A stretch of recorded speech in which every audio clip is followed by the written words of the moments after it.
Hello, everybody, and welcome to the Indieheads Podcast. I'm your host, Matty, a.k.a. Rikayaji, at Monrovian Prince on Twitter. On this week's podcast, we have... Jackson, at Jackson Codfish on Twitter. Josiah, at Josiah. It's spelled a little differently, but you'll figure that out.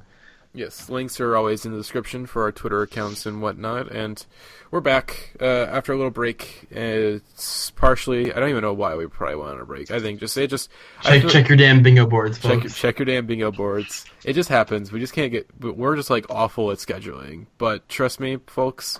All right, we'll hopefully have one out next week because we have like a very good reason to have a podcast out next week too, because the damn Fleet Foxes, they dropped their album, and those boys. We've been talking about doing that cast for months now, so we gotta get that together.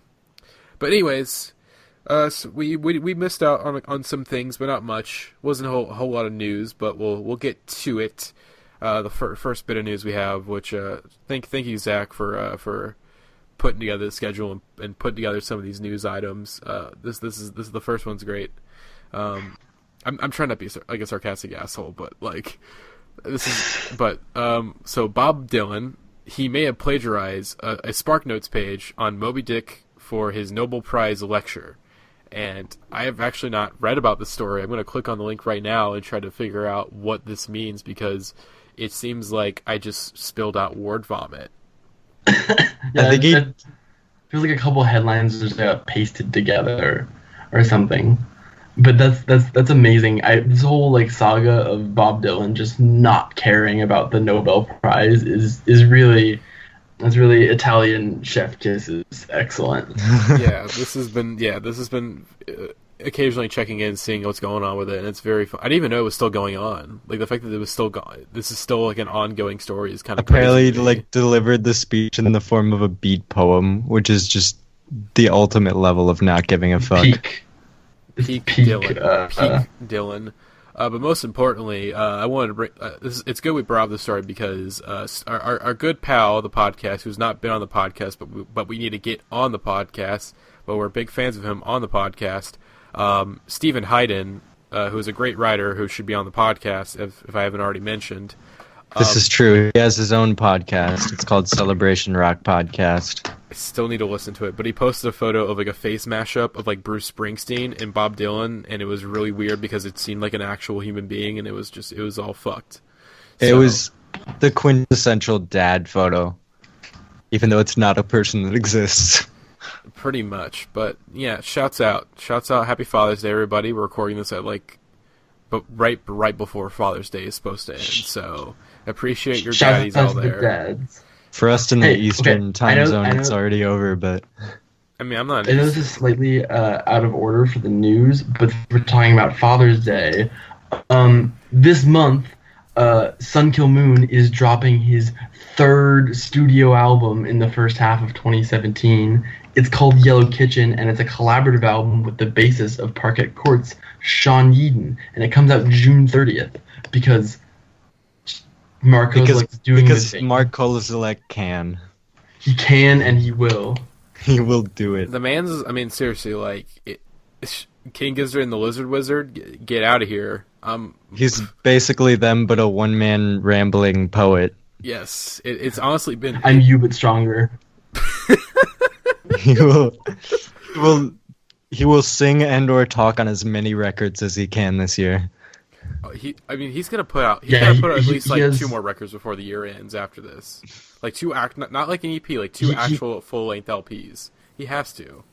I don't doubt it. Yeah, between the double album, the Yesu album, and the two EPs, he's already over 4 hours of music this year, and with this album he'll cross 5. So I don't know how long this album is, but it's only like 6 or 7 songs. But I mean like 7 or 8 Mark Kozelek songs is an hour. So I think you should just go try and crack 10 hours. He literally has released 10 hours of Mark Kozelek in 2017. I can't wait for the YouTube. Is exactly what we deserve in 2017. I can't wait for the YouTube live stream to come 45 out. minutes of music per every month of this year. Yeah. Shit, that when you said 10 hours, that reminded me of like those 10-hour live streams that people do. There was one that was like 10 hours of watching Jake Paul's It's Everyday Bro. And just like, I feel like one of us, and by one of us I mean Jackson, should do a 10-hour live stream of him listening to all of Mark Kozelek's musical output this year. At the end of the year. Absolutely. That would be a fun time. I would be down for that. It would be like was it Pitchfork or Vice? What was the news outlet that did the thing where they listened to every single Lil B song and it took them like 3 days? That was Vice. Yeah. That's basically what it's gonna be like. I remember one time I was on Discord with some of my boys, and at one point we just decided to read the title of every single Lil B mixtape ever released, and there's some real gems in there. Like, just some of the projects that you might have missed that just have the most absurd names. That's a fun time if you want to go check out, like, Lil B's radio music. Oh, boy. All right. So we skipped over the second news item. Next, I skipped the baths thing because none of us listen to baths here on the podcast, and I don't know why that was in there. Anyways, I've dabbled a little bit. But I couldn't say anything. They have the new Baths album is coming out. Is the summary of that news item sometime soon. Shit. All right. But our third and final news item of the night, and one actually I'm kind of excited to talk about. And one it's outdated, but whatever. I like talking. Here's the thing. I need an avenue where I can talk shit on Sam Ray. Is that his name, right? Yeah. Sam Ray. Yeah, Sam Ray. So Sam Ray. Because he blocked you on Twitter. Yes, we'll get to that. Let's get that out of the way. So we'll tie that in. So let's start from the beginning. So Ricky Acid, aka Sam Ray from Teen Suicide, he decided to post on Medium like a very long essay about Teens of Denial and how he hated it, and it was very dumb and vapid and just like you're like, why are you talking about this album? Like you're way late to rant on this album, bro. Like, what are you doing? It reeked of like just being, is this where indie rock is in 2016 or 2017? But also a little bit of well, I was gonna say jealousy, but I'll explain that a bit more. So Sam Ray posts the essay, and then like everyone's like, what, like why, like what's the point of this? And then our boy Will Toledo, he posts some subtweets at Sam Ray. Like, the first one was like, so my manager said that someone thinks my music is bad. And then a couple hours later, a diss track was put on the Car Seat Headrest SoundCloud, and the cover is Will Toledo smoking a blunt, I think, or a joint. But Will Toledo is not in the song. It's Andrew, the drummer, who, by the way, has the best Instagram account in indie rock music today. So if you could find him, Andrew Katz, he's amazing.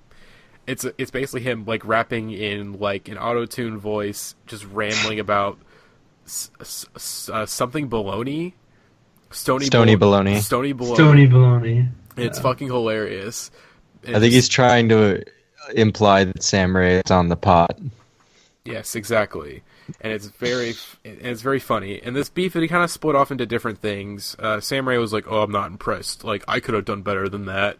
Like Jesus Christ, dude. But I will say, Sam Ray did block me on Twitter like 2 weeks ago, like a week and a half ago, because so I saw Future Islands on June 5th, and then like so as when I got home from the concert, I was checking the Twitter group DM of all the Indieheads, and I think someone posted a tweet about Sam Ray and like him trying to like say that talk shit on like indie kids, like, wow, like this music's boring, or like, why are these kids so boring, or some shit like that.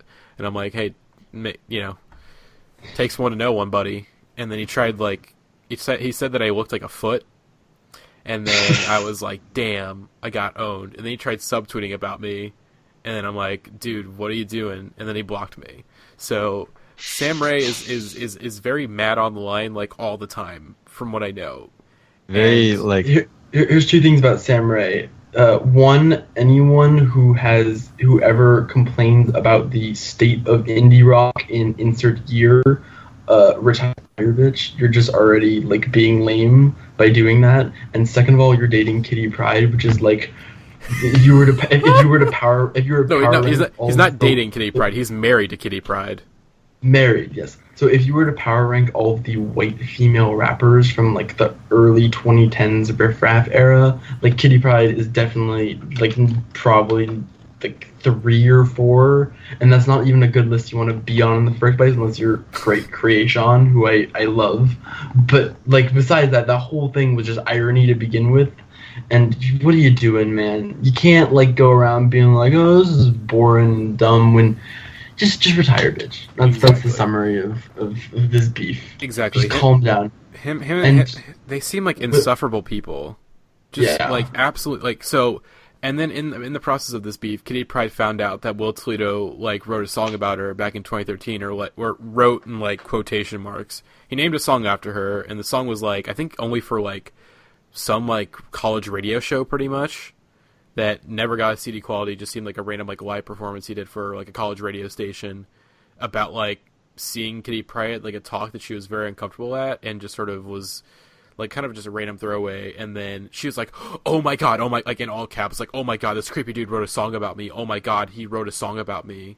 And then Will was like, you reblogged this on Tumblr like 4 years ago. Why are you shocked? And then instead of, like taking down the tweet, she just doubled down on like, oh, this guy's a creep, he's a creep. It's like, what? Like, what are you doing? And then, but I will say, from our inside sources, which I won't say who, but Sam Ray's an insufferable person, not just on Twitter, but seemingly in real life. In real life. The inside sources, I won't get. That seems to be the opinion of literally everyone in the industry that's ever had an experience with Sam Ray. Yeah, and it just seems like he's a diva, pretty much. He's a diva. He's a little diva bitch, and he thinks he's better than others. And when reality is just like he's heavily compensating for something. Yeah, the great thing about the beef is that just like Sam Ray is just insufferable, and he thinks that Will Toledo takes himself seriously, and clearly he just chose the wrong person to get an argument with, because Will Toledo just does not care what any of the narratives are about him, and he just relishes in people getting mad online. Exactly. And so it's a very interesting, like, oh, these two people happening to have a beef over some random reason it's nice to get to see, because it's just like their personalities are like perfectly aligned for Sam Ray to get really mad online and Will to not really care about it. Exactly. Like, usually I don't like using this excuse in like certain beefs like this, but like Sam Ray could not try harder to show off that he's jealous of the success that like Car Seat Headrest had and that Teen Suicide didn't have, because it's like, because they both, came up around the same time, but the difference between Sam Ray and Will Toledo is that Will Toledo made music that was very mainstream friendly, or had the potential to be very mainstream friendly if it was ironed out in the correct way, whereas with Sam Ray, he's done everything in his possible power to really have everyone in the music industry hate him and not want to work with him and be a little diva, where anyone who's ever interacted with him besides his wife, which we don't know what's going on in their marriage, but what's funny is I remember before this entire debacle, Stephen Hayden tweeting about wanting beef between Car Seat Headrest and Alex G, because they're both like Bandcamp type artists that made their way to a major indie label. And it's just funny that it ended up that some other Bandcamp artist who kind of got on an indie label but has not received the popularity Will Toledo has, is now butthurt over it. Yeah. Oh, and then there's that one video that might have been Sam Ray, like this weird like black and white video where he's trying to impersonate Will Toledo. It was sad. It's just really sad that Sam Ray is like, it's like, dude, just like, what are you doing? Like, here's the thing. There's nothing wrong with having an opinion on another artist and putting it out there. It's just like, you got to realize like what the consequences are when you do that. And when everyone's calling you out about it and being like, dude, what the fuck are you doing? Like, you gotta, be careful. Like, it's okay to not like Will Toledo.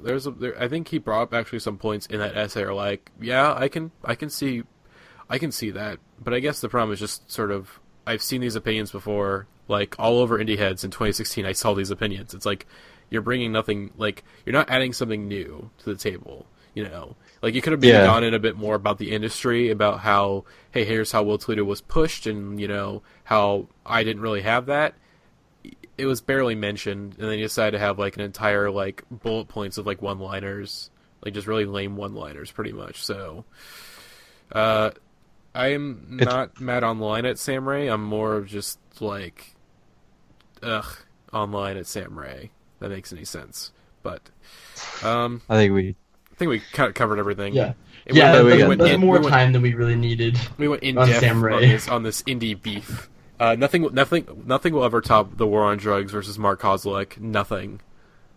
It's not going to happen. That's that's peak indie beef.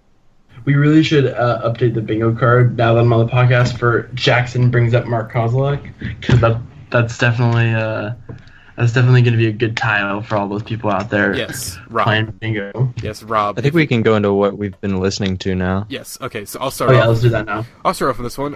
First album I listened to this week, or one album I listened to this week was Little Ugly Mane, Mr. Thug Isolation. I just gotta get this out there. Little Ugly Mane, like I think it's starting to that conversation. I think people are starting to figure it out now, especially with like all these SoundCloud rappers out there, like these like fucking idiots essentially. Like Little Pump, XXX Tentacles, Little PP, Too Poor, or Too Rich, I don't even know. Basically, Little Ugly Mane is a very influential figure in the SoundCloud rap scene, despite the fact that he never really like was a SoundCloud rapper. He more just kind of associated with people who were on SoundCloud, but really kind of stuck to Bandcamp and was doing his own thing. Basically, Mr. Thug Isolation's like a top 3 like influential record for hip hop in the 2010s. And don't fucking at me. It's facts. All right. The fact that it's a double-edged sword of like that it influenced all these SoundCloud rappers, but like the aesthetic of Little Ugly Mane, the sort of influences he had on the project with the mixing together like his sort of more like experimental, like his noisy metal experimental background with essentially like southern trap or southern hip hop, combining all these influences together into this like fucked up perfect whole is like amazing, and Little Ugly Mane is the best. And go if you've not listened to Mr. Thug Isolation, I don't know what you're doing. It's a classic. It's a modern classic, I think, within the hip hop genre. I think like years from now it's gonna be way more remembered of like, oh, this is kind of where like this sort of scene kind of began.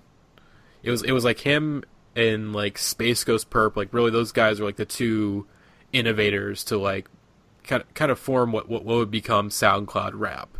But with Space Ghost Perp, he doesn't really have a project that's like his agreed upon, like this is a great project. Where with like Ugly Mane, it's like, okay, it's Mr. Thug Isolation, like that's the one. So yeah. Next on my list, Jackson, we love this record. Marika Hackman, I'm Not Your Man. This record, oh boy, this record's great. I came upon it kind of randomly. Like I think we got a copy of it at our college station, and then shouts out to Pat in the indie group DM or Kid Combo on Indieheads. He was talking about it like all week in the indie DM. So I'm like, okay, I'll check it out because I have the CD and like I'll put it on my Spotify real quick. So I'm like, okay, like I trust Pat. I think he's a cool guy. Listen to it. Damn, I was blown away on the first listen. Like it's just fucking good indie rock, you know. Really damn good. It's catchy. It's got a lot of variety to it. Like there's, of course, you have sort of songs in here that basically sound like, what if after the Bins, Radiohead kicked Tom York out of the band and replaced him with a lesbian? Like there's songs that sound like that, and there's other songs on here like let me get the name of the track real quick. There's one here that has like these really like Spanish horns that has like this really like nice kind of like kind of Spanish vibes. I was gonna say sexy, which I think is like a kind of appropriate. There's some songs on here that are like straight up like, yeah, it's pretty sexy. I think it's Round We Go. I think you probably are right on that. I'm not sure. I'm sure I remember. Oh, it's Apple Tree. Yeah, Apple Tree is the one that's like had that like Spanish influences. But you have some more like folksy, sad cuts on here. But of course you have these really fun like indie rock anthems like Time's Been Reckless, and to an extent like My Lover Cindy. Like you have these big choruses, and it's a little long, I'll say. Like it's 15 songs, nearly an hour. I love the record overall, but definitely like maybe some of it could have been cut, but I always trail off a little toward the end. Yeah, I think I do really like it. You could have cut off a couple songs, but like overall, it's a really strong record. Like, it's entertaining almost front to back. Besides maybe some lulls in some of the songs, but more of just like wanting it because it's more of just like so I can like listen to it more, have more time to listen to it. But yes, I'm Not Your Man, Marika Hackman, fucking great. Go listen to it.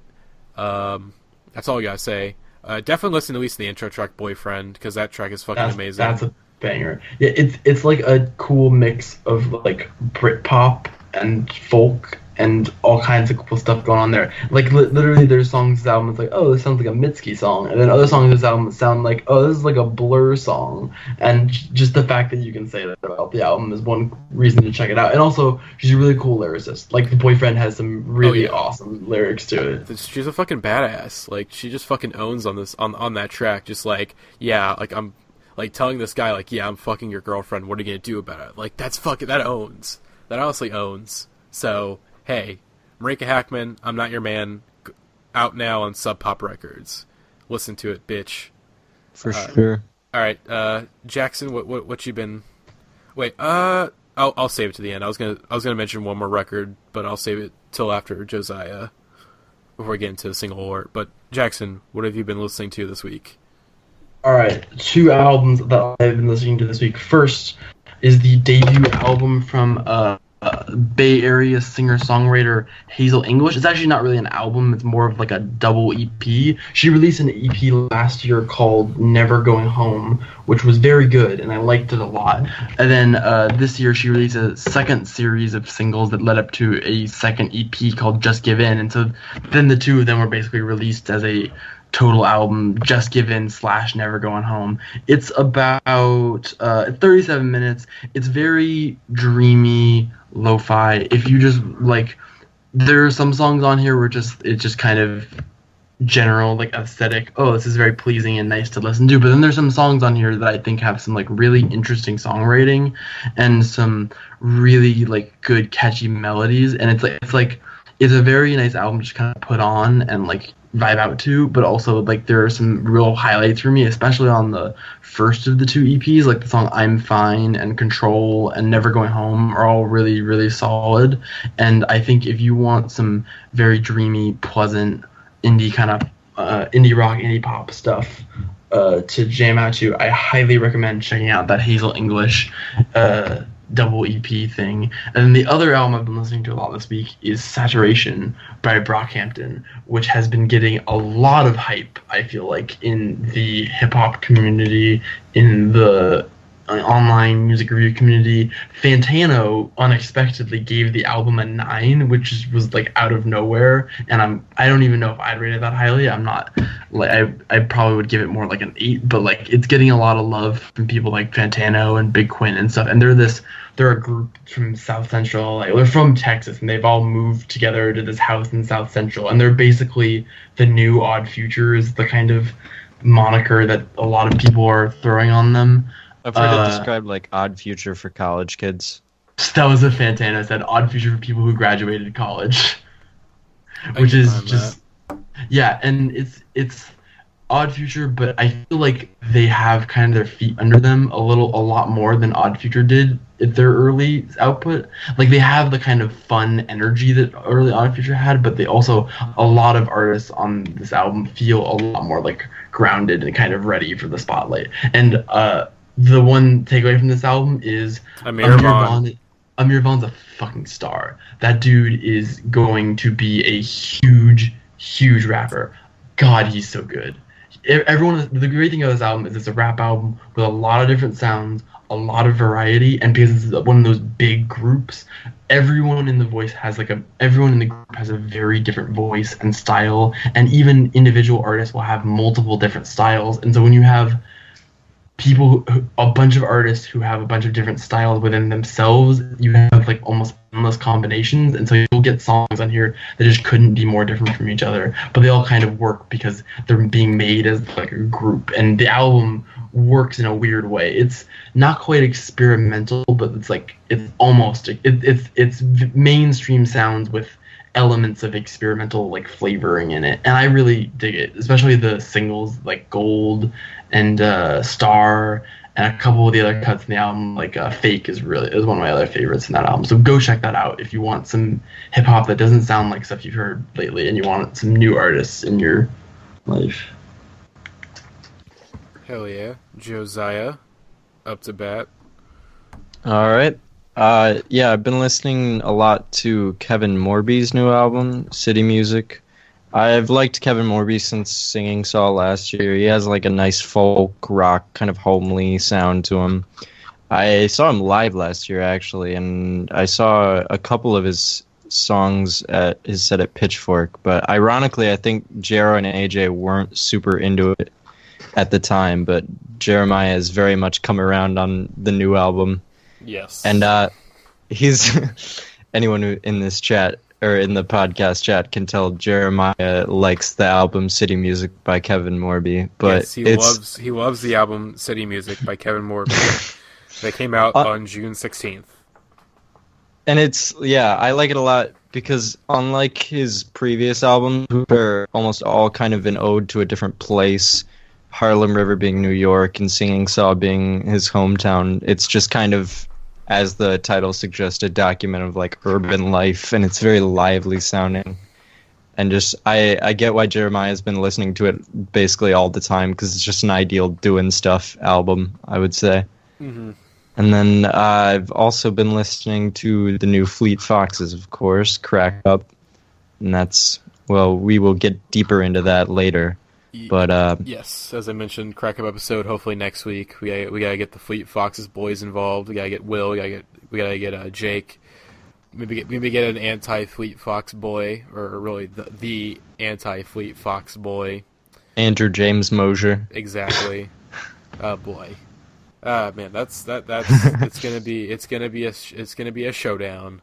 But I've been listening to it too. I like it. I was actually listening to the first Fleet Foxes album before we were getting ready to record the podcast, because I think someone in the indie Twitter DM was like, "Hey, you need to probably listen to this like everything in order to kind of like really understand Crack Up." And I'm like, "Yes, I should do that because I kind of want to. I think I like this album a lot, but I want to kind of get more into them."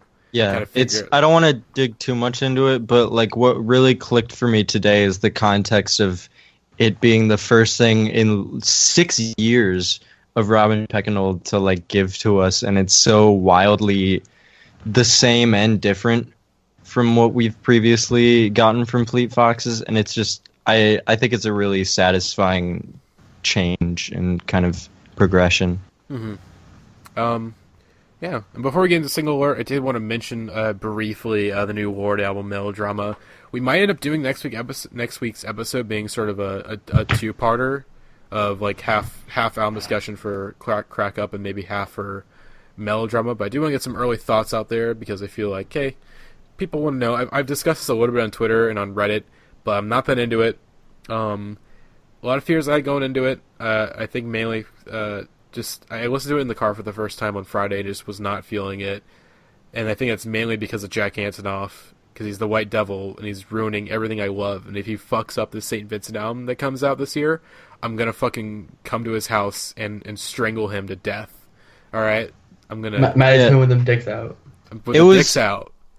I know Will liked this album, and I know he talked about like the trade-off with Jack Antonoff being that his songwriting is not great, but his production covers up for it. But I'm honestly not super in love with his production. No, both are bad. But his production, it's fucking flat as fuck. Okay, I'm gonna get full and angry. His production is so fucking flat on this album because there's so many moments on this album where they could have used a really big oomph moment, like, hey, an explosion in sound, like really up things up a little bit. But at almost every possible opportunity that he could really add some rawness, some force to the sound, it just flatlines completely. Like anytime he tries to, like the only like successful like oomph moment on the album is like when the hook comes in on Green Light. Like that's the only big oomph album that like works for me. For the rest, it's just like, okay, that's a cool like trap influence beat right there, but like the thing with Lorde when she came out with Pure Heroine and it's like the impact that album had on the pop world cannot be stated enough. Like, that album, Right. like, there's a reason why there's been a bunch of Lorde ripoffs that have come out since that album came out. Because all of a sudden, there was this void in the music industry or there was this lane in the music industry, or the pop industry, that she built.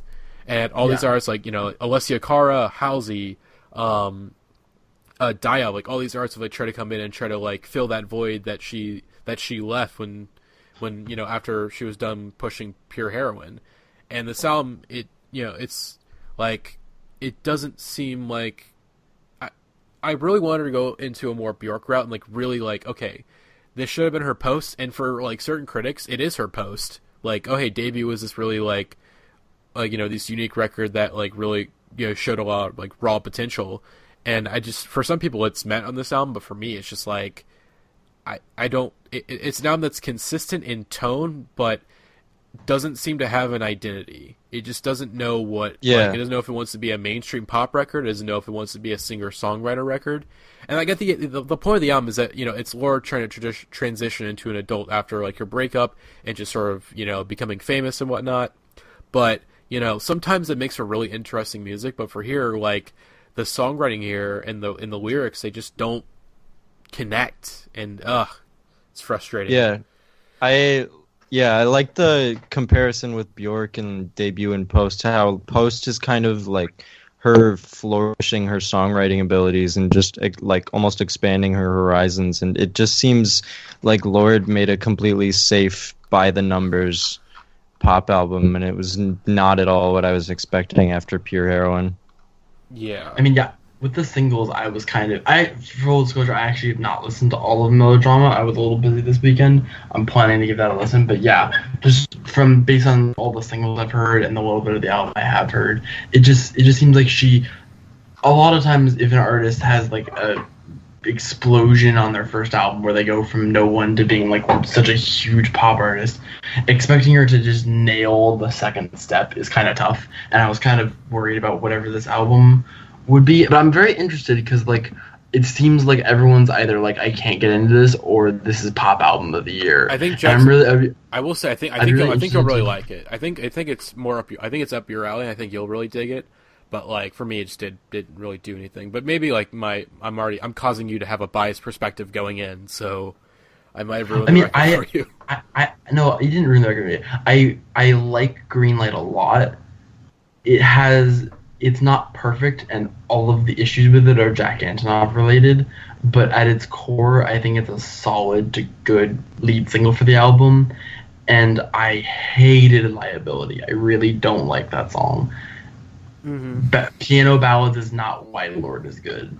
That's not what made me fall in love with Pure Heroin personally, and it just felt very, like, Adele, Taylor Swift. It's just like, this isn't your lane. Like, I understand that you want to do ballads, and you can do ballads. She's done really good ballads, but not that kind of pop ballad, not that kind of, like, by the numbers. And then the last two singles have been really promising to me, but also I can't help but feel like the reason why I like them is because they feel like slightly watered down versions of Pure Heroin. Mm-hmm. Like the other, like, Perfect Places and whatever the other one was called. Sober, I think. Sober. Yeah, those ones are good, but it's also just like, this is like Pure Heroin, which is an album I fucking love, but then ran through that just slightly flattening Jack Antonoff filter, and it's just like, wow, this is really good, but it would be slightly better if he wasn't there. Mm-hmm. I don't know.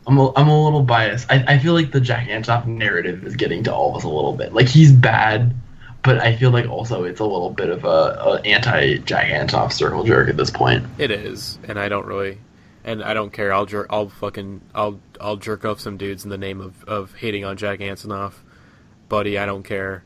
I'm secure in my masculinity and secure in my hate for the White Devil himself. So, let's get to single alert real quick. I think we didn't mention this. So while we were gone, like, the thing that we talked about, like, the last thing we talked about in the last podcast was, are we gonna get some info about the new Arcade Fire album soon? Are we gonna get a single? And boom, like, the day after, we got a new single. Everything Now, and also in the meantime, also because we didn't record for 2 weeks, we got another new single, Creatured Comfort, and we don't have AJ. We don't really have, like, the big Arcade Fire boys in the house, because I know AJ has some mixed thoughts about the singles, but I will say, as Not really a fan of Arcade Fire, but not really like I hate them, but more of just I haven't really properly gotten into them yet. I really am enjoying both of these singles. Like I fucking love Everything Now, and Creature Comfort is also like really good too. Like I'm actually like, oh, I'm actually really excited for this record, and I kind of wasn't fully expecting that. But yeah, it's like Arcade Fire have done so many things now that ironically I think I'm kind of okay with them signing to a major label and just becoming as big as they can. Mm-hmm. Like I think that this sound is very big and like it's a little mainstream compared to what they put out previously, but I'm actually somewhat interested to see where it'll go as far as a full album. It seems like with Reflector they're like, from what I can tell, they're just going full on for like that disco, instead of where with like Reflector you still had that, you know, the Arcade Fire, like that epicness, like that scale, but right. That's not to say the scale is down. It just seems like they're condensing it a little bit and being like, okay, like instead of releasing like our first single, which is like a fucking 6-7 minute long like disco Afrikaans like affair of just like, whoa, this is crazy. It's like Everything Now is it's an arena song pretty much. It's like a really emotional, like kind of, you know, a bit more. It's watered down, but not in a bad way. If that makes any sense. It seems like they're very obviously trying to go for like, yeah, as you were saying, like a more mainstream oriented sound, but they're doing it very gracefully, and I kind of have to give them props for that. It's not like, obviously we don't know yet, but it seems like a big theme of the album, and I think it'll be interesting to see how that. It seems like they're feeding into like consumerism, capitalism, kind of the theme that Pure Comedy had, but in a different, more brighter, like in way of going at it. In a more musically interesting way. That also. Realizing. Yeah, I'm one of the number one anti-pure comedy folks on this your website. I'm not really going to get into that because that's not what we're talking about. But yeah, this is definitely a more tasteful way of doing those kinds of things, because those themes are like relevant. Like I'm not opposed to people commenting on like the state of the world right now. I happen to think lots of other artists are doing that in ways that interest me a lot. I just really don't like how Father John Misty does it. But I like these two singles a lot musically, especially Everything Now. It's a banger. I really, really dig it. And I think the Thomas Banglader of Daft Punk production on this album is really the thing that's got me like, oh boy, this could be some really, really good shit. And also the other thing is like, I agree with the kind of sentiment of like, they've done so much stuff. It's like, you can't be, they're doing disco because that's what they want to do, and they want to be like ABBA. Like, you can't get mad at them if they're not making your indie rock anymore because they gave you Funeral. You're not allowed to be mad at them anymore, and they gave you Suburbs. You just like, you can't ask them for any more. Sorry, I'd almost compare the new signals to Random Access Memories a little bit. It's that kind of pristine, like dancey sound. Yeah, it's all over the place right now, obviously, but these new singles kind of reek of it. Yeah, but like the whole dancey funk sound is very popular. But I think what specifically Daft Punk bring to the table that is on Random Access Memories and is definitely on Everything Now is like, Random Access Memories isn't my favorite Daft Punk album of all time, but I like it a lot, and it sounds so good. Like, it sounds so expensive and fancy and sleek in a way that's not like overly polished, but it's just like, man, this sounds like it was recorded on some real fancy equipment, and you get some good speakers going on that, and it just sounds like beautiful and like almost like it did come from outer space or something. And so that whole like aesthetic with the combination of that and then the kind of way that Arcade Fire go about making rock music, I think is an interesting pairing that I'm excited to see how it works. Oh boy, hold on. I just came up with a hot take that I don't know if I fully stand behind, but I feel like just because I came up with it, I need to get it out there because I just thought of this. Hey, shoot. Creature Don't Comfort. think about it. Creature Comfort might be a better LCD Sound System song than any of the LCDs in American Police or an American Dream. They say no. You just mashed the two LCD Sound System singles together. Yes. But Creature Comfort, it seems like it's got a very LCD Sound System feel, but like, of course, it's got that Arcade Fire flair. Like, it's not as deadpan, because Win Butler is an emotional man, and he's very emotional about getting his emotions out there, and was like, I'm like, and then of course Regine's vocals are great on it, and also just are very like, remind me of Drunk Girls a little bit, like with the sort of like chorusy a little bit. I don't know. I like Creature Comfort a lot. It's a nice like dance punk song, and then Everything Now is a really classic like disco track. It's really emotional, and also like really reminds me of Rusted Root. Like, do you remember the end song of Matilda? On the way. It sounds like that. Oh man. But yeah, Everything Now, Arcade Fire, comes out July 28th via Columbia, if we didn't already mention. Next single, another polarizing single from a big sort of a popular indie rock act. Although, yeah, it's hard to call them indie rock, but you know, not really indie, but rock. Yes, Queens of the Stone Age. They have a new single out, "The Way You Used to Do." New album coming out on August 25th called "Villains." It is produced by Mark Ronson, and this new single, knowing that information, you go, oh, yeah, that makes a lot of sense, but in a very good way. Although this song has got mixed thoughts from some people, but you know, I'm not really like, I haven't gotten into Queens of the Stone Age, so I've only listened to a couple songs. I think I tried listening to Like Clockwork one time, and I just wasn't fully feeling it. But I really dig this track.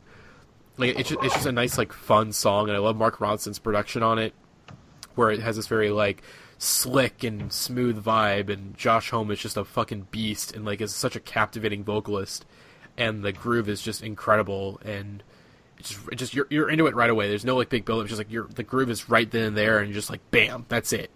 And I love it. But, Josiah, Jackson, your thoughts?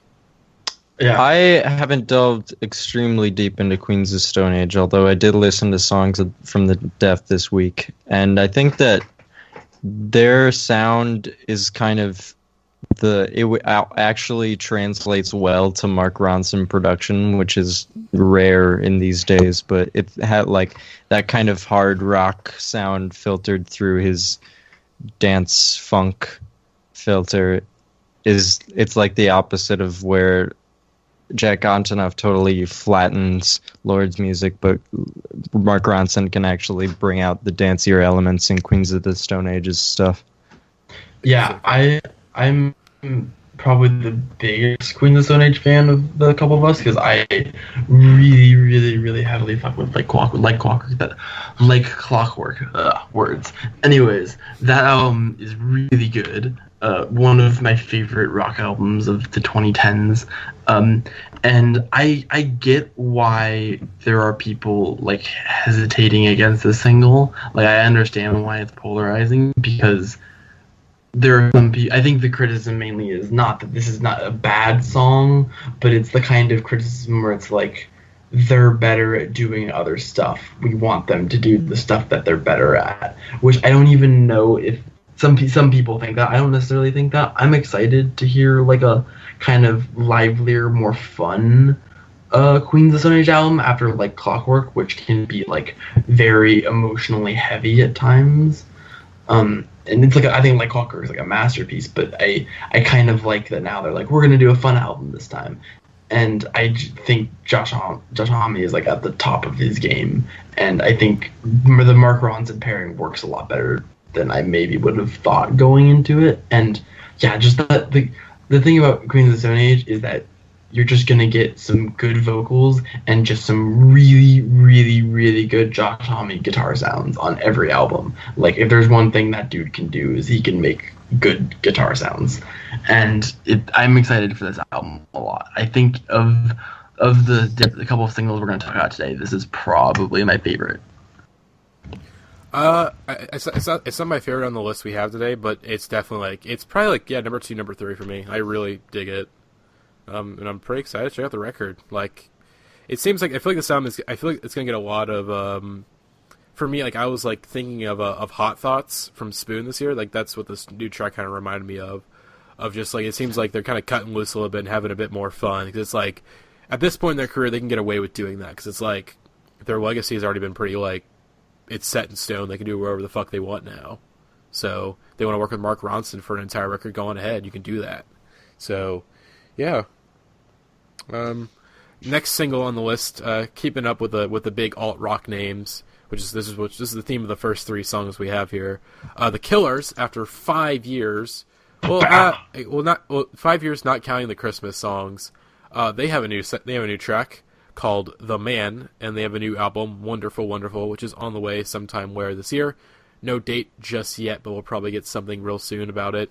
But this new track, The Man, also has gotten some polarizing response. However, much like the Arcade Fire singles and the Queens of the Stone Age singles, I fucking love it.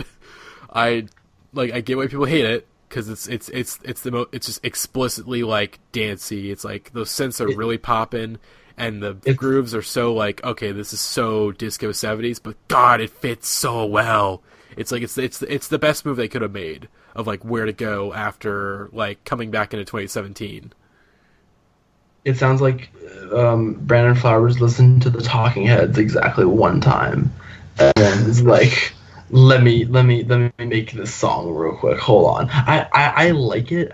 I think it needs to grow on me a little more. I'm not quite at the point where I'm like defending it for people who aren't. I get why people aren't into it.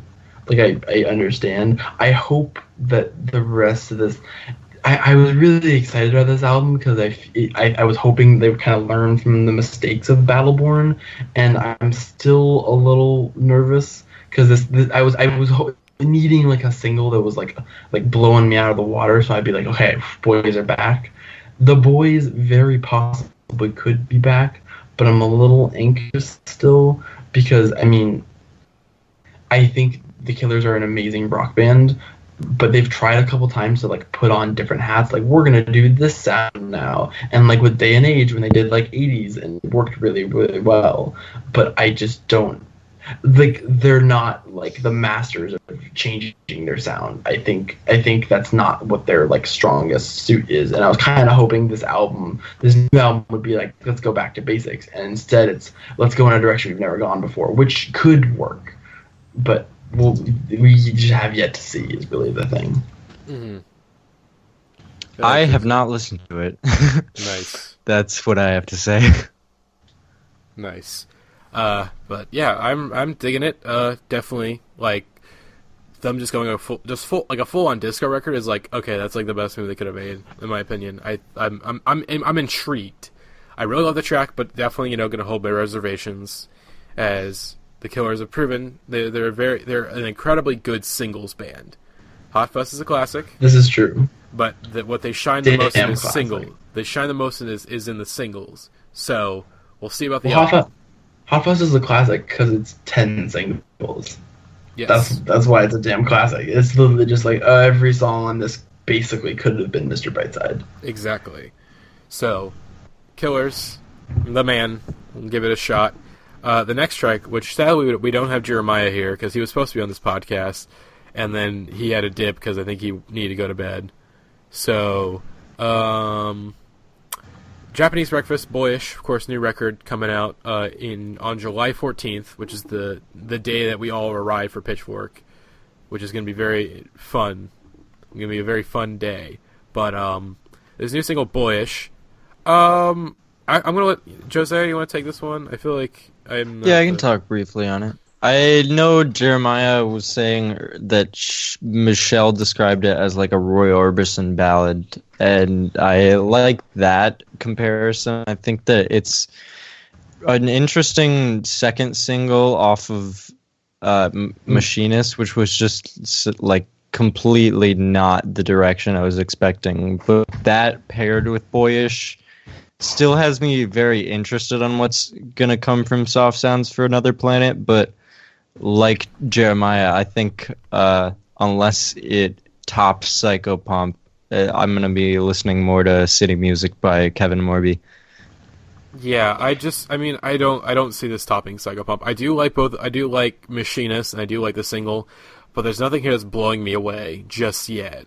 And Machinist was a very interesting diversion. It was like, okay, this is intriguing, and then this new song Boyish is like, okay, I'm intrigued by this, and I really like the Tim Darcy album from this year, and there's a couple tracks in there that had the Roy Orbison vibe, but yeah, still waking up. Yeah, but this one's not blowing me away. Maybe it'll sound better in the context of the album, but I'm still gonna check this out. Obviously, like I think we're gonna do a giant group listening session when it comes out because we kind of have to. That's something I'm interested in is because psychopomp just flows through so well.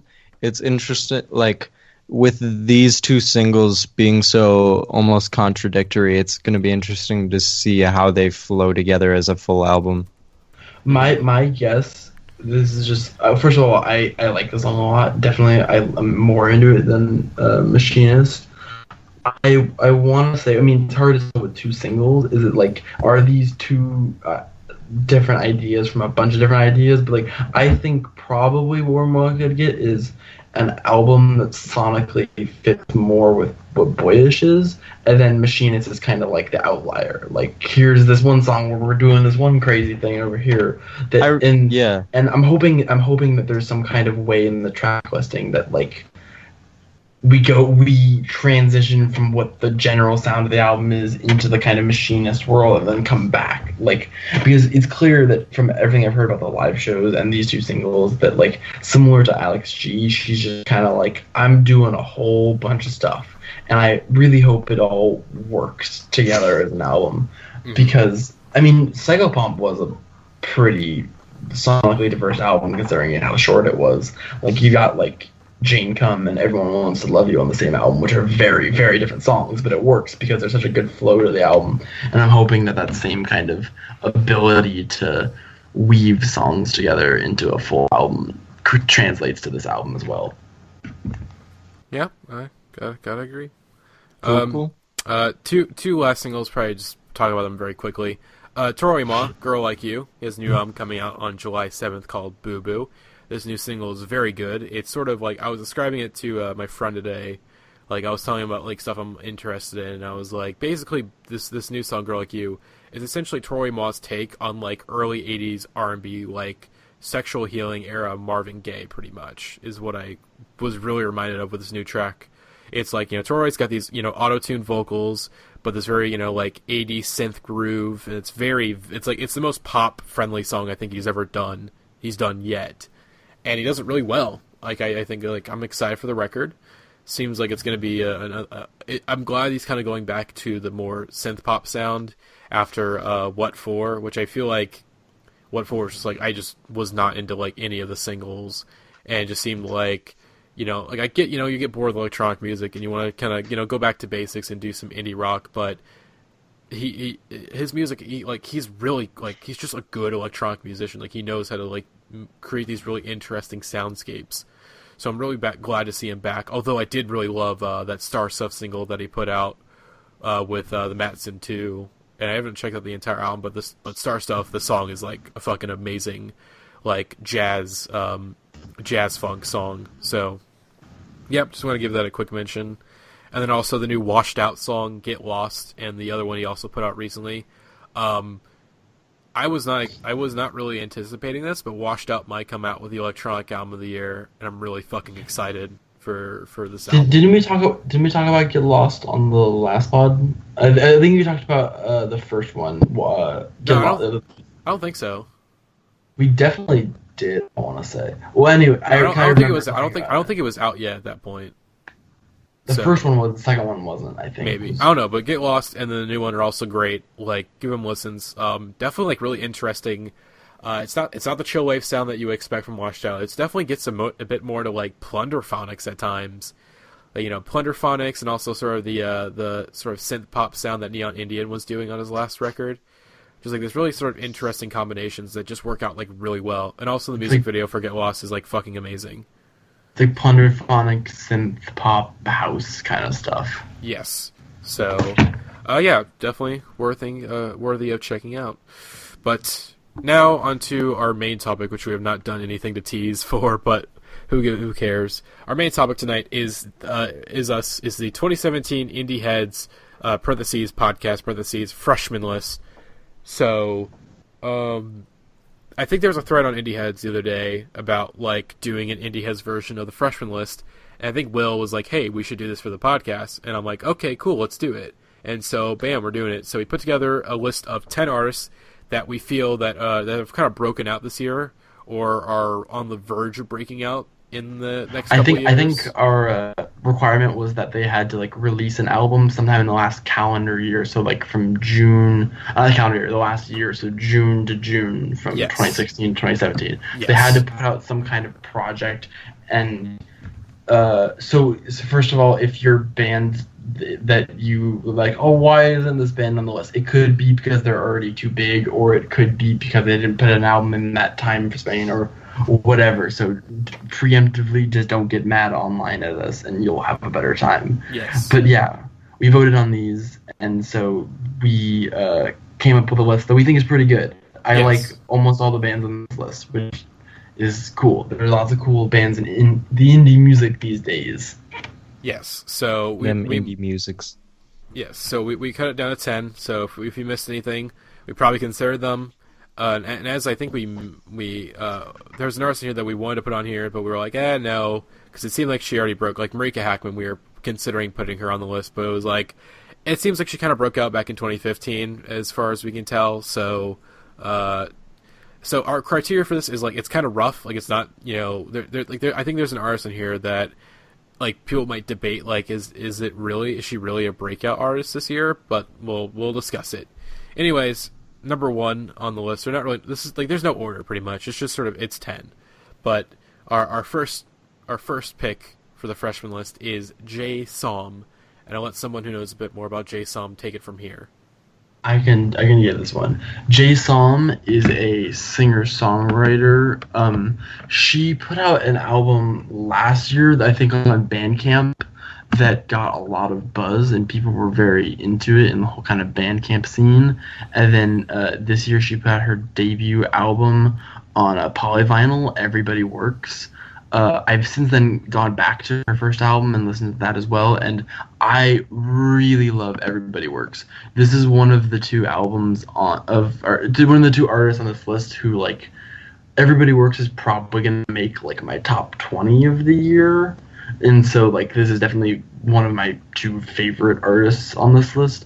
The comparison she gets all the time, and part of this is just her race, but people say, oh, she's like Mitski and she's like Japanese Breakfast, which is fair musically because she does make similar kinds of music. And but I really, really do like this album because like it has a lot of really diverse sounds on it. I think some really good songwriting. The Bus song is one of my favorite like indie singles of the year. That song gets stuck in my head all the damn time, and it's a very, very solid, enjoyable front to back listen with a lot of different highlights, different sounds. If you like that kind of little lo-fi, a little kind of I think this album's like a little, I want to say like a little jazzier than like Mitski or like Japanese Breakfast, and kind of has a different kind of emotional mood to it. It's not as like down as either of the other two are. It's a little more like you can kind of vibe out to it a little more, but it does have like emotional complexity to it that I like a lot.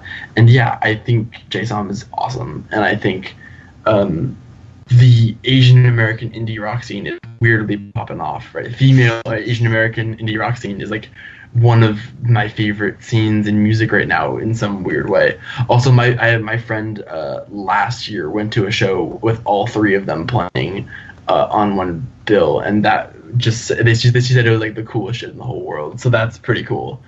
Yeah, go check out Everybody Works. Go check out. You guys have anything to say about Jay Som?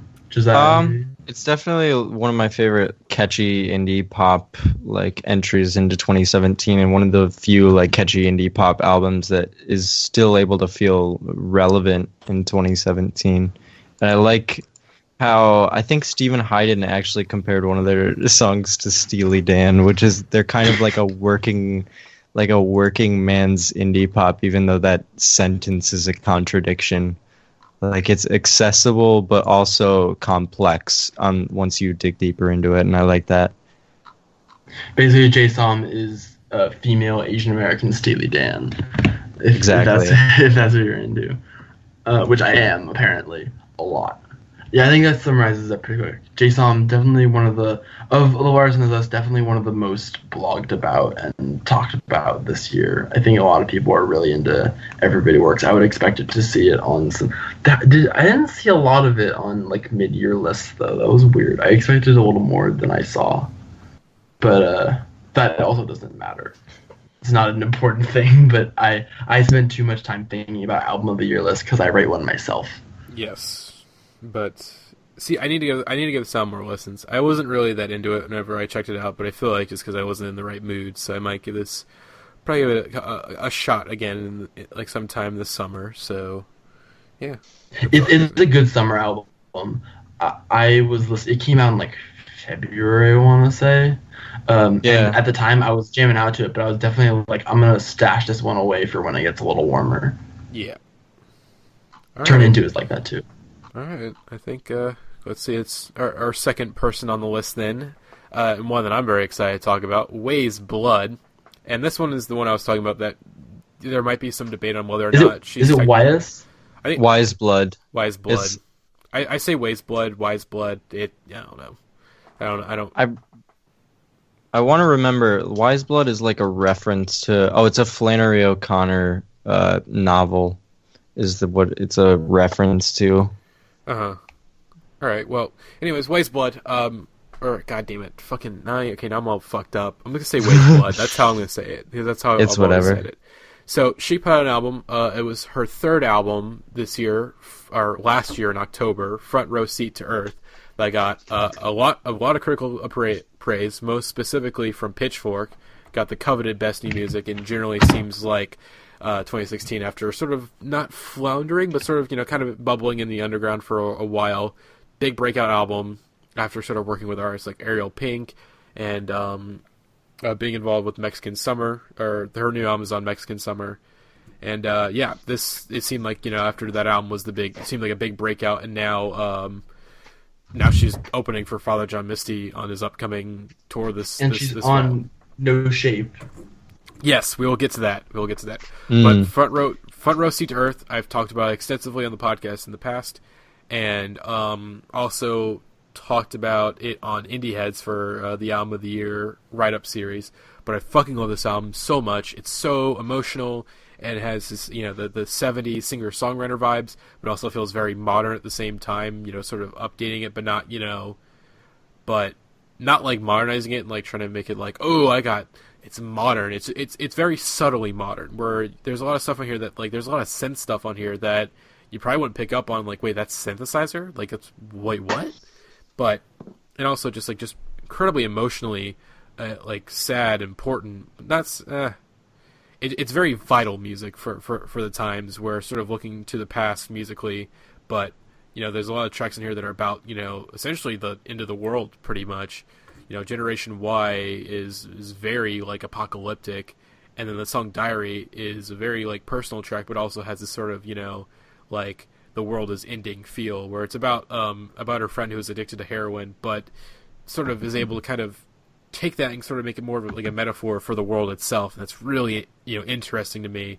And then songs like Do You Need My Love, which are this, this very sort of like desperate love song that are just sort of like, it's a singer-songwriter album for the apocalypse, and I love it. And of course, her EP that she did with Ariel Pink this year was also a nice, interesting thing. And then, of course, as Jackson mentioned, the song of the year, Sides by Perfume Genius featuring Way's Blood. It's the song of the year because Mike Hadrius, he's fucking beautiful, and that sort of that opening like guitar line of you're like, oh, it's so satisfying. And then when she comes in, you're just like, this is how is this happening? How is this real? But I'll shut up for now because I know I put you on the Way's Blood, Jackson, so you can tell your side of it a little bit. Matty put me on to Wise Blood, and I checked this album out. And if you like some folky kind of chamber pop, kind of like early like almost like 60s like classic pop kind of stuff, but like it doesn't feel like dated, or like it's not like ooh, it's a retro album. No, it's like it definitely just takes on these kind of classic genres and kind of finds a place for them in indie music. It's a very like slow album. So that's kind of the one thing I would say if you're like wanting to get into Wise Blood, I would give it time because some of these songs are just really like slow and just kind of emotionally like heavy and really, really beautiful. Like if you're not quite in the mood for that kind of an album that's just really gonna not drag in like a negative way, but it just like kind of it's like very slowly like emotionally draining in a way. This album is very, very, very good, and I think it starts out very strong. Like Diary is obviously like an incredible opener, and I heavily fucks with Be Free. That's my favorite song on the album, and it's just gorgeous. It's just like, whoa, she's got like a really kind of classic, beautiful voice that I'm very, very into, and I like this album a lot. It made my best albums of the year list last year. So yeah, go check out Wise Blood and go listen to Sides by Perfume Genius. Yes. Because obviously. But also just listen to No Shape in general. It's the best produced album of 2017. It's not my favorite album of 2017, but production-wise, there's nothing that comes close to like how immaculate that album is. Wait, Matty, what's your album of the year so far? Mount Airy, Crow Looked at Yeah, Me. same. And then like, although I must say, Common as Light of Love has been gaining some steam lately. that's in my top 5, I think. Like that album is just like that has to be appreciated because no one else will. Like the Indieheads podcast and Anthony Fantano were the only relevant champions of this album. So we have to quote unquote relevant. Hey, we had Atlantic Records, they know about us, so Atlantic Records knows who we are. We're somewhat relevant. Remo Drive knows who we are. Yes, exactly. We're somewhat relevant. But so yeah, Ways Blood. That's did you have any thoughts, Josiah? Yeah, I really liked how her vocals specifically sounds really like the 60s like singer-songwriter Joni Mitchell, kind of Joan Baez feel. And it's got like a Baroque almost element at times, but it also, I really love the guitar solo in 7 Words, just the way that song progresses. It feels so well earned.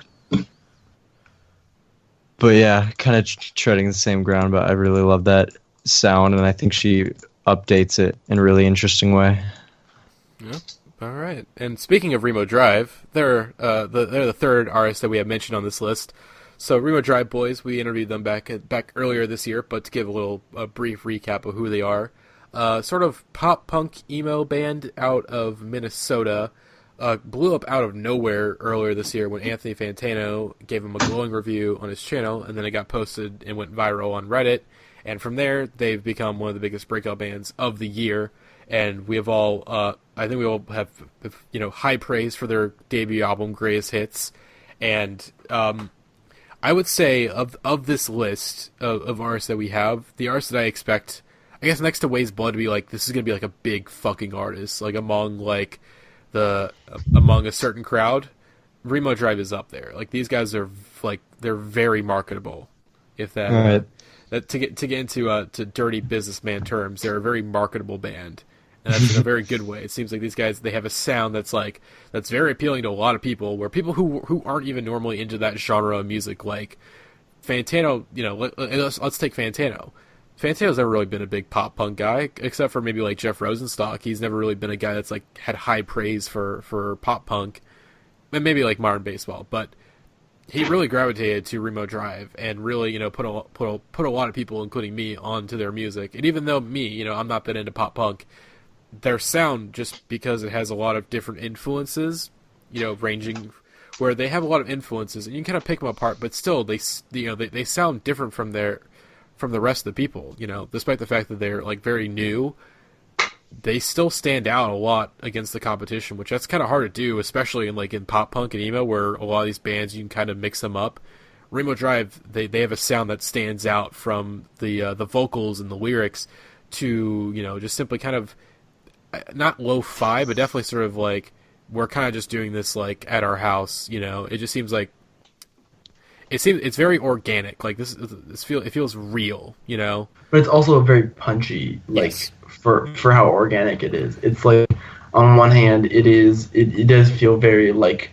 On one hand, it's like, oh, I could imagine this band playing at like a house show that your friend invites you to or whatever. Yeah. But also, it's like, damn, these are some punchy ass songs. And I think the thing I like about it, basically, it's like I feel like they kind of sit at like the intersection of like emo, like Midwestern emo, and then like Fall Out Boy kind of like pop punk, and then you've also got like a little more on the indie side than the whole like emo pop punk side. And I think it's just such a nice blend of adjacent genres that works really well, and there's a lot of personality to this album that I just really, really enjoy, and it's just fun. This album is so fun, like it's pure quick. enjoyment. It's quick. Yeah. It's fast. It's like 30 minutes of just like a condensed emotional roller coaster.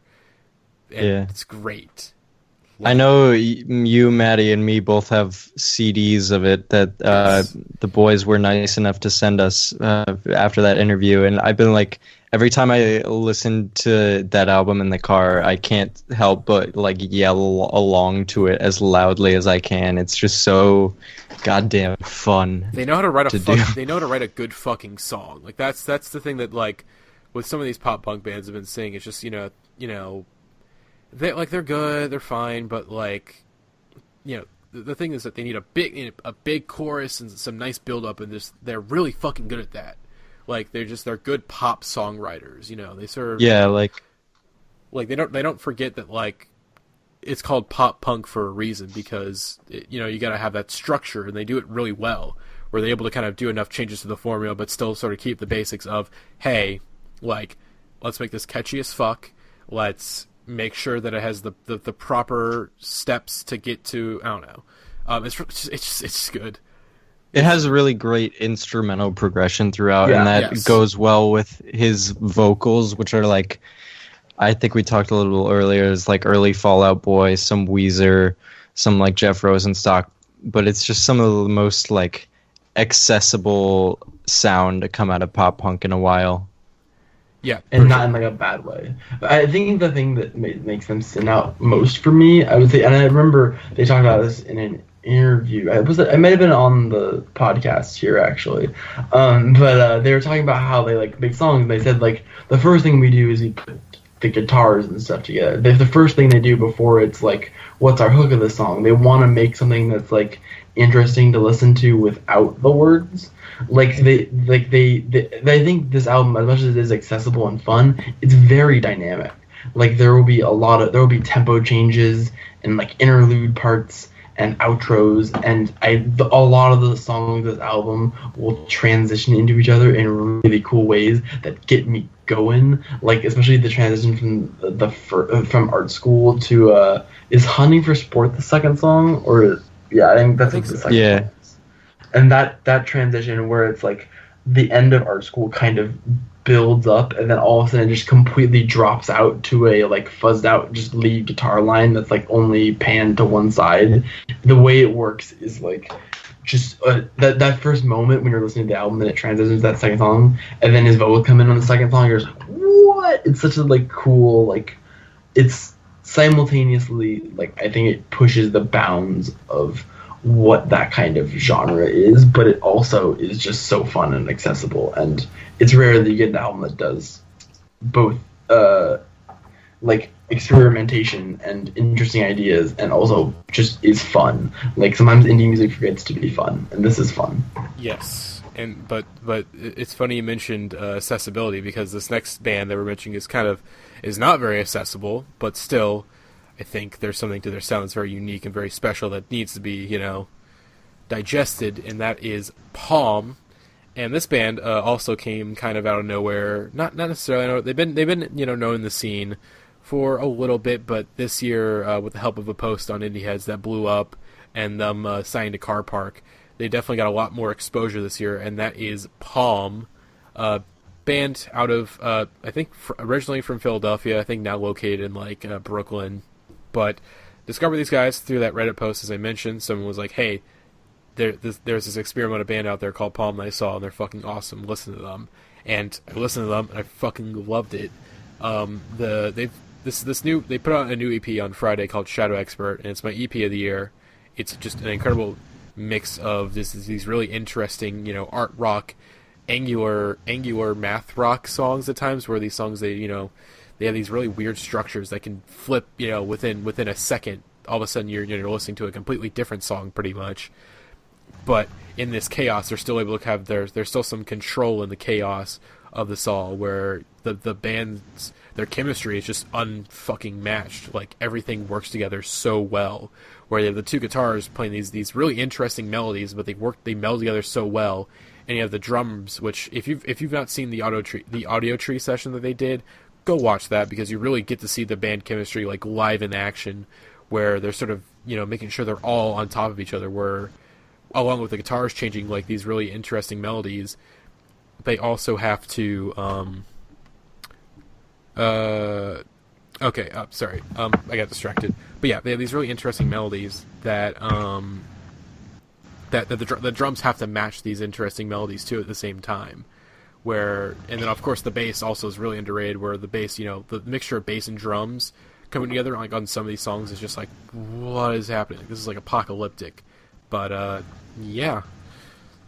So their first album is really good. The new EP is great. Check out their audio tree session. Josiah, I think you're getting ready to head out. Did you have any thoughts on Yeah, I really liked Palm's new EP. I like how they've kind of got a sound that I remember someone comparing it to like if A.V. Taylor did a math rock album, and I like that it's like that kind of like gives that psychedelic edge to a format that I usually don't see as very interesting, honestly. But I think it's a very like good EP and a good album. Their first one. Yeah. Josiah, do you just want to, I guess he's got to bounce it. Like, we're recording this podcast. It's like 12:45 where I'm at right now. So like, yeah, it's very late. I'm one of the late boys. It's like 1:46 in the AM here, so I've gotta be up early tomorrow. All right, so, but peace I know out, you can give my due on White Reaper and Priests and Idols. Yes. For sure. So I'm gonna duck out now and have a good time with the rest of this cast, my dudes. All right, peace out. Thank you. Peace, man. See ya. All right, Jackson, thoughts on Palm? Yes. I have not listened to them very much. Okay. I remember you showed me one Palm song, and it was like, it's definitely one of those things where I'm like, whoa, this is super duper interesting. But I'm like not. I've only dipped my toe in a kind of super experimental kind of math rocky sound, and so it was one of those things where I'm like, this really intrigues me. I'm probably not going to get into it right now, but like I'm looking out for them in the future to see what they do next, because it's just really like, if there's one thing you can say about this, it's like, whoa, this is different. Mm-hmm. This is very specific in a very, very good way. And the thing to note about the new EP, it was recorded back in 2015, which 2 years ago. So like, who knows like what the band is up to now? Like, I wish I could see them live, but they're not touring anywhere near me. But like, if this is what they were doing in 2015, they're saying like they have like more mind blowing shit on the way. Like, I'm really intrigued to see what their next album is like, because it seems like it's gonna be like they're gonna get even crazier with some of the stuff. So yeah, Palm. That's our fourth pick for the freshman list. And now getting to number 5, another one of my favorites, Priest. And this band, my discovery to Priest, just early 2017, wasn't a whole lot coming out, and that's how it always is. It takes a little bit for the year to kick off. And Priest is one of the first albums of 2017 to get a lot of buzz. Got a Best New Music from Pitchfork. Heard good things on Indieheads. Decided, okay, I'll check it out. I like post-punk, nice to kind of get that, get those vibes. And I fucking love this album, and I wasn't expecting to love it so much. And I sometimes have to think, like, wait a second, do I really love this album? But I listened to, the new album, Nothing Feels Natural, which I didn't mention the name.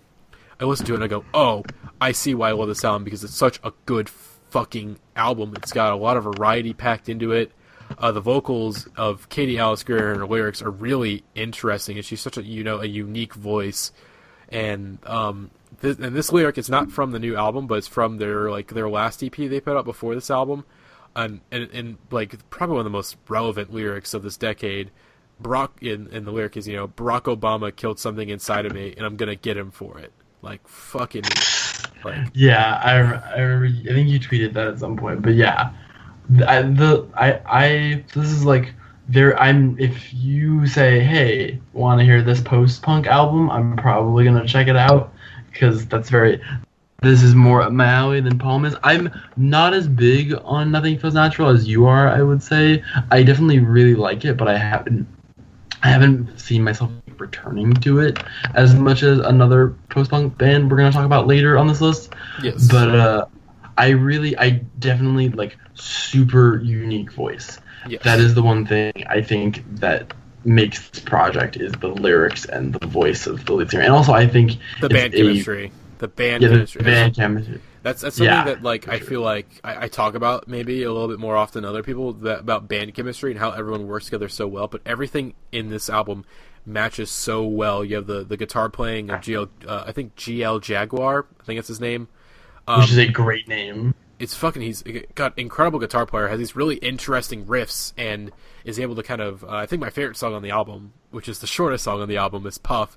It starts off with this like really like kind of wild like guitar riff that's basically like a surf rock, like this distorted surf rock sort of thing, but like really like it seems like it's got that sort of like surf rock vibe, but is like really evil and crazy. And then of course like Katie Alice Greer is coming in with these like vocals like talking about like her and her friend having a conversation, and her friend wants to start a band called Burger King, and it's just like fucking wild track. And they have these like really emotional songs in here, like the title track are just like these really emotional journeys. Or you have No Big Bang, which is the only song on the album that has vocals from the drummer Danielle, and it's just like this sort of fast-paced spoken word thing where she's not exactly singing, but just sort of relaying the story about a conversation she had with this guy, and just sort of like how are you not fucking terrified of like what's going on. And it's very relevant to what's going on right now, despite the fact that like a lot of the material here was written back in like 2015, 2014, and is just now coming to record. It's still like incredibly relevant what they're talking about here, and just sort of the mood where, I guess not to get I feel like this you have to talk about politics and like what's going on in the world, but the thing that my unpopular opinion about the election is that the popular theory among leftists and was Bernie would have won, but my thing is that I feel like Trump would have won no matter what. Like it was his year, it was just sort of like with the media coverage and the what was happening in the country, it just seemed like it was going to go to him no matter what. And that's what this album feels like. It just feels like the world is turning on its head, where with the election of Obama, we were very naive of what was happening. Like, oh, we're living in a post-racist society, everything's good now. And since then, this dark underbelly of like, this is what's really fucking happening. Like with, the Black Lives Matter movement taking off and all these police shootings of unarmed black men, most recently, the verdict coming out about Philando Castile and how fucking angry that made me. Like, to that, I hate saying, oh, it was such a clear-cut case, but I feel like you have to kind of say that just to kind of explain to racists, like, hey, this guy did everything he was supposed to do correctly, and he still got fucking shot because this fucking police officer is a goddamn piece of shit, pussy who got fucking freaked out because I don't even know how he got a fucking badge. Fucking pig piece of shit. Anyways, this album is very relevant to what's going on right now and the anger that the world is experiencing, and that just sort of realizing that this dark underbelly that we sort of like, oh, let's not talk about it, and how it's been exposed over the last couple of years, and now it's risen to the top. And it's like it's very like it's like the whole theme of like where like all of a sudden, like, Trump gets elected, and then all these white people are, like, going to protest now, and then, like, all of the Black Lives Matter people are like, hey, it's been fucked up, like, for a while. Like, this is not new that the world is bad. Like, you guys kind of missed the memo on this, but, like, everything's been just bad for a while, and this is just the manifestation of like bigger things. And that's why I think it's interesting. Like, there have been a couple of like things, like it reminds me a little bit of like something else that came out at the same time, like Get Out. That movie was written like many years ago, but it's one of those things where sometimes you make a piece of art, like an album or a movie or whatever, and it doesn't come out for many years after that, but like it kind of takes on a different meaning based on when it came out. Or like the Tribe Called Quest album that came out like the week after Trump got elected, was like all of a sudden it was like they made this album before Trump was president, but like we have to listen to it in the context of when it's being released, and because of that it feels I think it honestly helped that album. Like for me, that was one of my favorite things for like dealing with that election. The feelings of that election was like listening to like the Tribe album with like We the People and stuff like that. That was like it felt really good to listen to something that not only it dealt with the things we were dealing with, but it also like it was for me post-election, the first thing was it was like either I'm avoiding it or it's making me feel shitty. Like it was one of the Tribe album was like one of the first things. It's like this is dealing with the things that are going on and doesn't make me feel shitty about them, and that is I think it's very powerful to kind of do that, but it's also very powerful to kind of negatively kind of have catharsis over some of these themes and things that are going on. And this is definitely I hated the whole thing where everyone was like, punk music's gonna be good again because Trump is president. I fucking hated that was the worst. But it's not like it's like punk music doesn't get better because Trump is president. However, I will say I probably have been listening to more punk music since Trump has gotten elected, just because I'm mad online more often, and so that helps.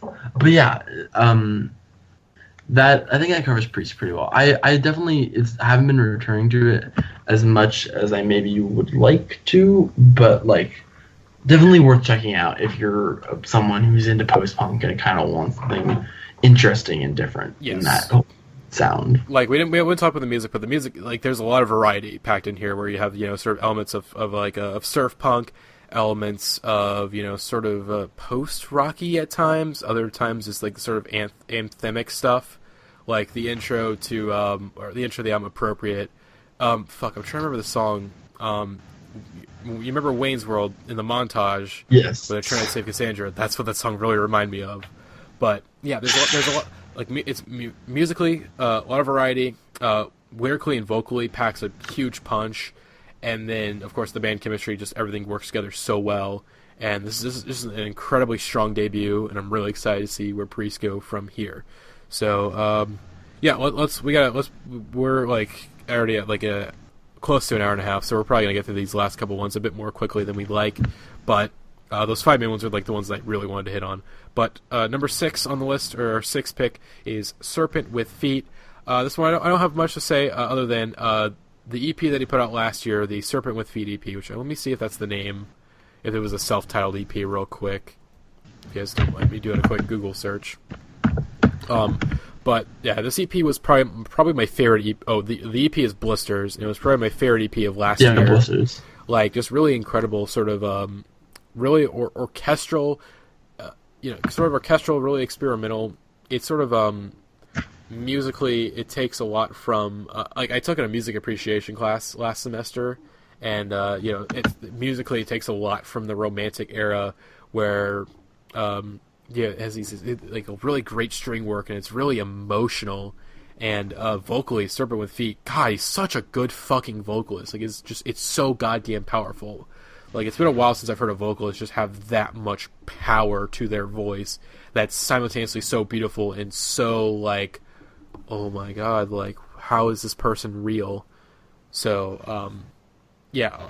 We call that the Bjork effect. Exactly. I would say very comparison to Bjork. And also, has been open for Perfume Genius on his latest tour, and I think that should, if you like Perfume Genius and you like No Shape, you should definitely check out the Blisters EP.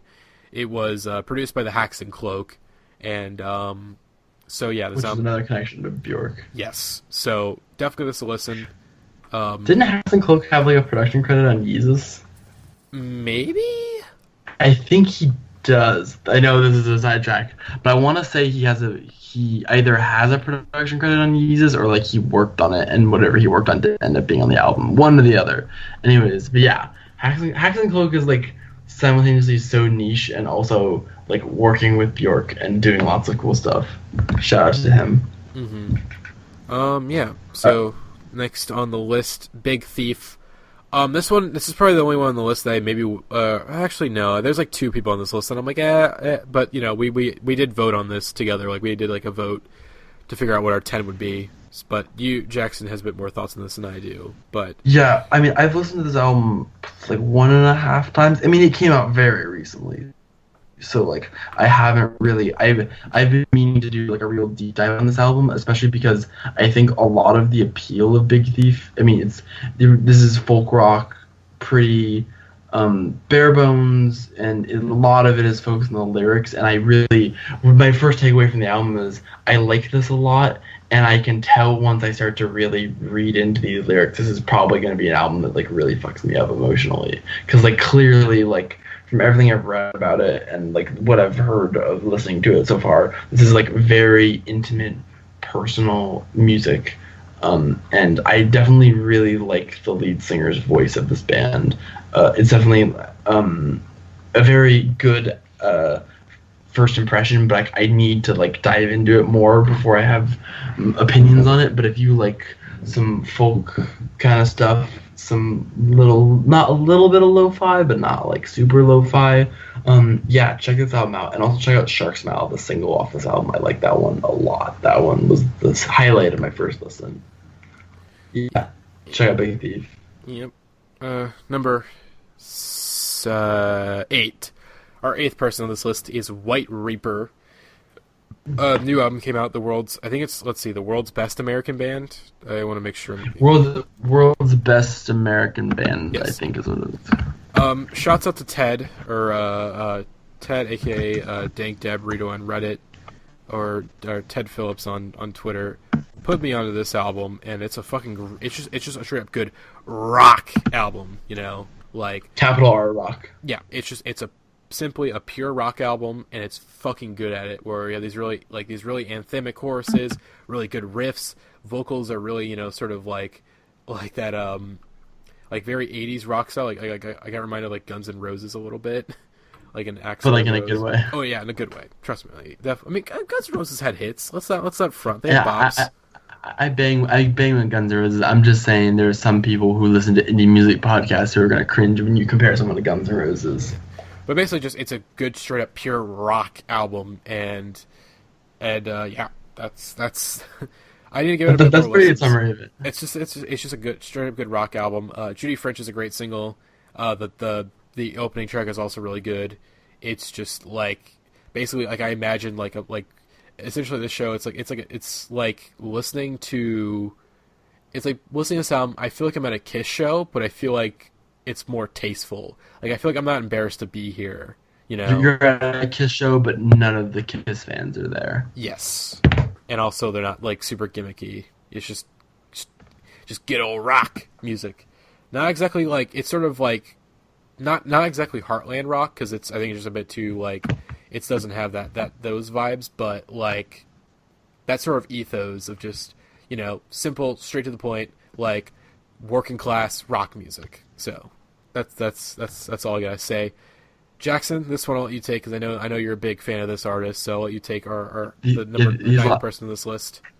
The last 2 are going to be pretty heavy on me here, but number 9 is Julie Byrne. She put out her debut album this year, one of the first albums I actually listened to this year. I want to say it came out in January, maybe February. Their debut album called Not Even Happiness, and this is really, really beautiful singer-songwriter music. This album is very short. It's like 32 minutes, and it kind of couldn't be any longer, because I mean, with this kind of music, it is very like, this is my go-to, like I'm making tea and it's raining outside and I want to like sit by the window and like think about things. And it's not like sad, like it's definitely very, very emotional, but it's not like oh, I want to rip my heart out right now, but like it definitely really beautiful lyricism, like especially Sleepwalker is one that the lyrics of that song are just like out of control, incredible. And I really like her voice is definitely the highlight of this album. She has an incredible, it's very delicate and vulnerable, but there's also like this like depth to it. It's like very warm, and there's like a lot. It's not just like a lot of like vulnerable kind of singer-songwriter artists will kind of just be like delicate and kind of like thin, and there's so much like oomph to her voice that's very. And I mean, when the album opens up with the title track "Follow My Voice," and literally would just like it starts just like with acoustic guitars, and all of a sudden her voice just comes in, "Follow my voice," and you're just like, woof. You get the chills when that first song comes in, and then the closing track. There's a little bit of like drag on the second half, maybe with like Morning Dove and As All the Land Glimmered, but the closing track and the starting track are incredible. The closing track, I think when my friend Rob compared it to like an Enya song, but like in a good way. It's like this like synth pop. Kind of reminds me a little bit of Intern by Angel Olsen in that kind of like synth ballad type thing. I Live Now as a Singer is the closer track on that album. Really, really good stuff. If you want some singer-songwriter stuff, I've heard the complaint that it's a little sleepy, and I get that. If this isn't your kind of stuff, it's like you're not going to be like, "Ooh, wow, this is jumping off the page," because it's very intimate and it's very like delicate. But I really like her voice. I think it's very unique, and also she was partly responsible for some of the best internet content of this year when she and Michelle Zahner of Japanese Breakfast did a cross-country road trip together because they both couldn't get a flight to South by Southwest, and so they like for Pitchfork they Snapchatted their entire drive to South by Southwest, and that was extremely good because she is a queen, and so is Michelle Zahner, and that was very awesome. But yeah, Julie Byrne, go check out Not Even Happiness. That's a good ass album. It's gonna be on my list this year for sure. I did not. I listened to it like once when it came out this year because it came out in January, and a lot of stuff it got kind of lost in the shuffle as the year went on. So I will probably need to return to it. But Jackson, this is the big one for you. I know this is another big one. Our 10th and final pick for our Indieheads Freshman List, which, to give a little recap, 1, J-Som, 2, Ways Blood, 3, Remo Drive, 4, Palm, 5, Priest, 6, Serpent with Feet, 7, Big Thief, 8, White Reaper, 9, Julie Byrne, and number 10, Idols. Idols. That's spelled IDLES. Someone said it to me out loud. I thought it was like Idols, like with an OL. But yes, Idols. They are a British post-punk, post-hardcore band who put out their debut album, Brutalism, this year. And although I am not the biggest fan of Anthony Fantano, he has very many issues. Every like 2 or 3 times a year he puts me onto an album I would not have heard about otherwise, and that I end up really, really liking. And this is one example. He gave a very good review to Brutalism, and it sounded very up my alley, because I like me some post-punk. I like me some... And I listened to the lead single of this album, Mother, which is like my favorite like political song of this year, and that song just rips, and the end kind of like twist meaning of the song was like really, really, really cool, and I was like super okay, I'm gonna get into this. And this album is absolutely incredible. I think it's my favorite punk album of this year.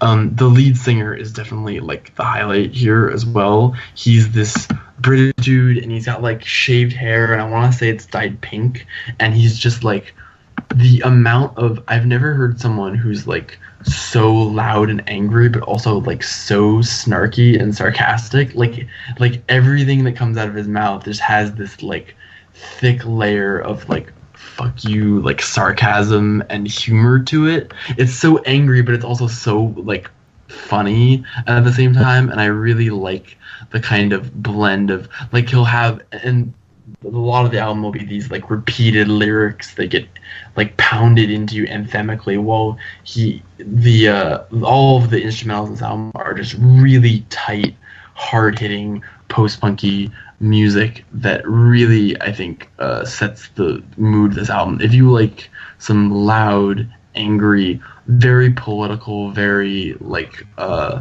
very interesting punk music, that I've been coming back to this album a lot. Songs like Mother, Well Done is so funny. That's the one where he's like, why can't you win a medal? Even Tarquin's got a medal. Mary Berry's. It's like the whole song is this imaginary person who's like asking him, why can't you do this? Why can't you do that? Why can't you do this thing? He's like, why don't you like reggae? Everyone likes reggae. And he says that he'd rather cut his nose off to spite his own face than to conform to these things that everyone wants him to like or do. And it's very like funny, but also like very kind of it'll get you going and it'll get you angry if you're mad online and you wanna jam the hell out to some good ass punk music. I'm really into this album from this year. I think his vocals are just punishing at some times, and sometimes like sly and like funny, and I like the lyrics a lot of this album, and I really like the jams on it too. Yeah. There's also a really great song on here, Stendhal Syndrome, that makes fun of like people who are into like art and stuff, and there's a song called Benzocaine on this album. It's a great album. I really like this album. Go check out Idols if you want some punk music in your life. I would also recommend, although I didn't give it quite a fair shake when it came out, because you're trying to put me onto it whenever I was like still like really onto girl band at the time, and so I was not quite ready for something like it was. I was just like, I'm still really into this. Like, I'm like automatically comparing it to this, but I didn't give it a fair shake. However, as you mentioned, great songs. Well Done is a fucking incredible song.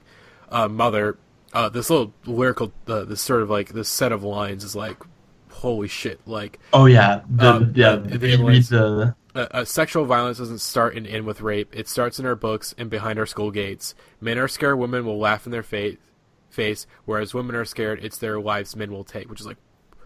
And the crazy thing is the song starts as like the whole like premise of the song is the chorus of the song is mother fucker, and at first you're just like, oh, this is just like an edgy like swearing on the hook, and it like hits very hard, and it's very like, oh yeah, I like that hook. But then when they give that part at the end, you realize the whole song was about sexual assault, and then he goes back to the chorus of motherfucker, and you're just like, ah. Oh my gosh. And like the music video is really great. The music video is them in like a church, and they're all wearing like dresses and playing punk music and like smashing like small like china sets and things. Yeah, go check out that music video, and definitely this is an album that's not only very fun and punchy and like aggressive, but also definitely has like a surprising amount of meaning and interesting commentary when you dip into like all the kind of stuff that he's singing about on this album. Mm-hmm. Basically, if you here's the thing, this album, it's probably Jeremy Corbyn's album of the year. So Jeremy Corbyn's album of the year. If you love The Absolute Boy, give us a listen. And also, I'm reading the Mother lyrics, and I didn't even notice this lyric. The best way to scare a Tory is to read and get rich. Is like, hell yeah. Like, yeah, after following the British election, that's like, hell yeah. I can get behind that. Yeah, the political stuff on this album is really great, and Idols definitely voted Labour. So yes, gang, Jeremy Corbyn. If for our UK listeners, if you did not vote Corbyn or vote Labour in this recent election, get fucked.